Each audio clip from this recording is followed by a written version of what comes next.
I normally would never ask anybody about their religious beliefs unless they say something like "I'm not a Christian," so they're kind of Mm-hmm. volunteering something. Do you mind me asking, like, what are you, an atheist? Are you agnostic? Are you Muslim? Or are you Yeah, Baha'i? I'm an atheist, Uh-huh. and I've done meditation, and I think I see a lot of value in terms of personal happiness in religion, but I don't think I could ever bring myself to believe any particular religion is literally true. And I was not raised with any particular religion, so I don't, which I think makes it that much harder to believe anything literally if you have you didn't really get soaked in it as a child. Um, but I'm definitely a fan of Buddhism, and so I'm a fan of Buddhism from a personal happiness and inner peace perspective, and from a diagnosis of the human condition perspective. I'm a fan of some aspects of religion in terms of creating community and um, giving normal people reasons to do good for others, to go above and beyond, to give back, etc. But no, I'm an atheist in terms of the actual, um, my actual beliefs about how the universe was probably created, whether we have affirmative reasons to believe in a creator and a God. Yeah, I'm an atheist. Yeah, I'm not gonna take the bait and get into a fight about any of that. But I'm just kind of curious. I think you're the second avowed atheist. I've probably had plenty of atheists on. I don't know. Well, no, it's a third. George Will and Charles Cook. So you're in pretty good company. Um, yeah, um, it's funny because I got to do this thing later today with the Atlas Society, which is a Randian Mm-hmm. group, and every now and then I get in trouble with the Randians, um, because the William F. Buckley's argument about why Randians couldn't be part of the conservative movement Mm-hmm. was that you don't have to be a believer Mm-hmm. to be a conservative, but you have to have some respect for the role of religion and of the transcendent in some way. Um, you can't be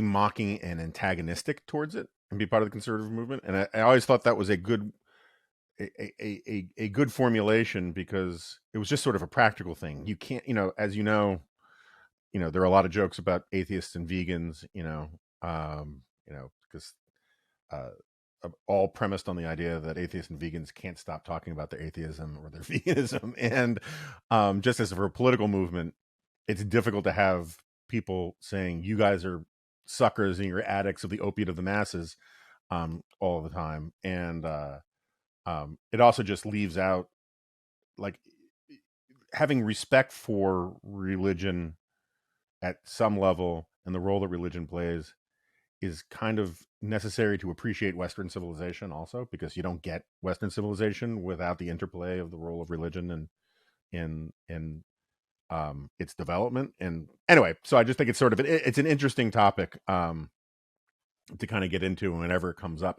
Only reason I asked is I just know there are going to be listeners saying, how come you didn't follow up on that? So I followed up on it. So Yeah. Oh, actually, so it's interesting. My grandfather, on my dad's side, grew up in Christian Science.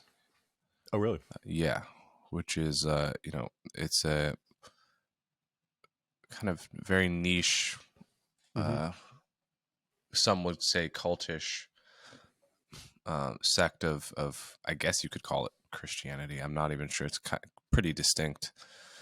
Where when you get sick, instead of taking medicine, you pray, because the Mm-hmm. belief is disease is a consequence of not being right with God. Right with God. Yeah. And you've had people die of diseases because they didn't get medicines, and it's really the ugly side of dogma. And when he was about 30 years old, he walked into a bookstore and saw The Fountainhead on a shelf, purchased it, read it, and became an atheist overnight. Is that Essentially, right? that's how the story goes. Yeah. That's So interesting. so he is very much the Ayn Rand kind of atheist that couldn't have been a part of Buckley's conservative movement, because he he wouldn't acknowledge, I think, any role for the transcendent or suspension of reason or anything like that. I'm not quite that kind of atheist. I'm not the kind of atheist that talks about it unless prompted, just because I guess I don't really find that, I haven't found in my life. Let's put it this way. The only times I've had interesting arguments about, say, the existence of God or the truth of religion were with extremely deep believers that had an extremely literal interpretation of the text. So I've had some interesting debates with people that have read every word of the Bible and would are interested in, say, like reconciling textual contradictions because they take every word literally. Those kinds of people sometimes I have interesting arguments with, but for most people, they don't take the text literally. um and it's about filling the God-shaped hole which I think exists in the human soul. So there's not really much to argue about. um so yeah, I guess I'm whatever that kind of, I'm the kind of atheist that recognizes the importance of the transcendent and the spiritual.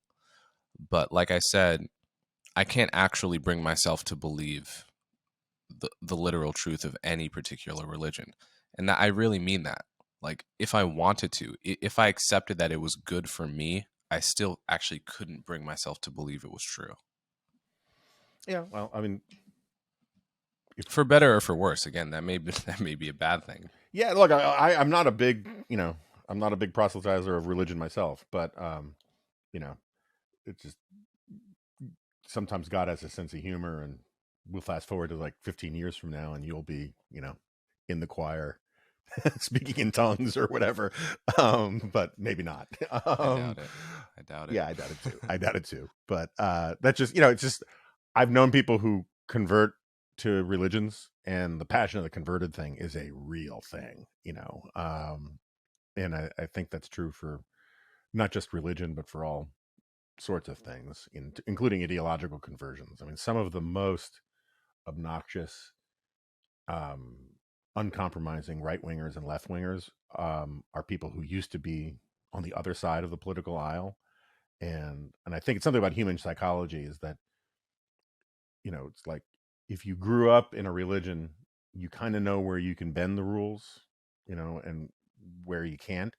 But if you convert into something, you don't have that depth perception to understand where there's give in it all, and you just have to buy into everything. And I find that's true with all sorts of people, in all sorts of all true believers. Not to get all Eric Hoffer, Yeah. you get that kind of thing.